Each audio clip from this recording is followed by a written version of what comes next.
Nah, pemirsa, persoalan sampah ternyata masih saja menjadi polemik di Indonesia, khususnya di Ibu Kota Jakarta. Selain sampah rumah tangga, sampah plastik yang paling serius mendapatkan perhatian.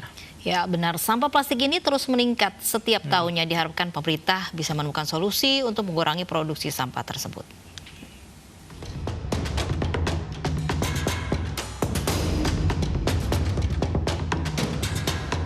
Pencemaran sampah di Indonesia masih menjadi PR pemerintah yang belum terpecahkan hingga saat ini.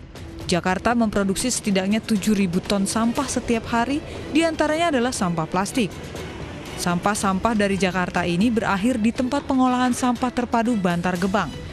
Meski sudah berpuluh tahun beroperasi, sepertinya belum ada inovasi untuk mengolah sampah tersebut.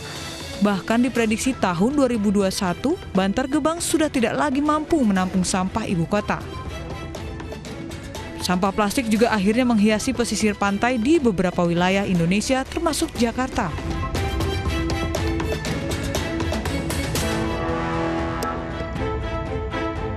Menurut The World Economic Forum tahun 2015 menyebutkan, produksi plastik secara global setiap tahunnya sebesar 440 juta ton. Sementara produksi botol plastik sebanyak 161 juta ton setiap tahunnya. Produksi dan konsumsi plastik meningkat 3,8% per tahun. 79% sampah berakhir di tempat pembuangan sungai dan laut. Ada sekitar 47 hingga 12,7 ton sampah plastik mengalir di lautan setiap tahun. Sementara hanya 9% sampah plastik yang didaur ulang dan 12% yang dibakar. Jumlah tersebut di atas juga termasuk sumbangan sampah plastik dari Kota Jakarta. Melihat perkembangan soal sampah plastik ini, diharapkan pemerintah harus mempercepat perbaikan pengolahannya. Tim Liputan iNews melaporkan. Assalamualaikum warahmatullahi wabarakatuh. Selamat pagi dan selamat beraktivitas.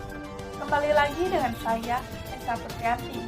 Pada hari ini, berita yang akan saya angkat yaitu tentang pencemaran sampah di Jakarta. Berdasarkan tayangan video sebelumnya, bahwa tempat pembuangan akhir atau TPA Bantar Gebang adalah salah satu TPA yang berjasa dalam penimbunan dan pengelolaan sampah di Jakarta. Bertonton sampah setiap harinya datang untuk ditimbun dan diperlakukan sebagaimana mestinya. Hanya dengan proses yang baik dan saling bekerja sama antar warga dan pemerintahlah yang dapat menangani masalah sampah yang ada di Jakarta. Mulai dari banjir yang melanda hampir seluruh wilayah dan jalan-jalan protokol di Jakarta, penyebaran penyakit dan bencana lain yang ditimbulkan oleh perlakuan dan penanganan yang tidak baik terhadap sampah. Ada 3 penyebab yang menjadikan orang membuang sampah sembarangan. Yang pertama, kurangnya fasilitas atau tempat pembuangan sampah. Hal ini membuat orang jadi kesulitan membuang sampahnya dan menjadikan orang-orang membuang sampah sembarangan. Yang kedua, tempat penampungan akhir yang jauh dari lingkungan. Yang ketiga, kurangnya pengetahuan masyarakat. Hal ini menjadi salah satu faktor utama mengapa masyarakat lebih memilih membuang sampah di selokan daripada di TPS. Setelah saya menganalisis lebih lanjut dengan membaca sebuah artikel yang berkenaan dengan isu tersebut, maka dari itu masyarakat setempat harus mengupayakan agar pencemaran lingkungan pada sampah yang menumpuk itu mendapatkan pengelolaan yang baik dan tidak berkepanjangan. Seperti halnya kita segera memperbaiki dan menjalankan yang sudah terrealisasikan dalam pembangunan fasilitas perawatan menengah atau yang disebut juga dengan ITF, dan menyelesaikan masalah yang dapat menjadi penghambatnya. ITF sendiri adalah tempat pengolahan sampah sementara sebelum sampah dikirim ke tempat pembuangan akhir atau TPA. Kemudian memperkuat penegakan hukum secara benar dengan memberikan sanksi yang tegas bagi siapa saja yang melanggar aturan yang sudah ditetapkan, baik sanksi tertulis maupun sanksi administratif, pidana ataupun perdata. Lalu adanya kesepemahaman dan kebersamaan persepsi antara pihak eksekutif dan pihak legislatif dalam pengelolaan sampah untuk peningkatan pengolahan secara benar dan terpadu.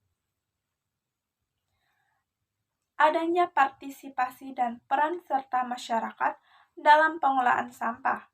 Pendekatan partisipasif ini dapat dipergunakan untuk mendorong masyarakat sampai pada tahap bersedia terlibat dan bersedia mencoba lalu memelihara hasilnya.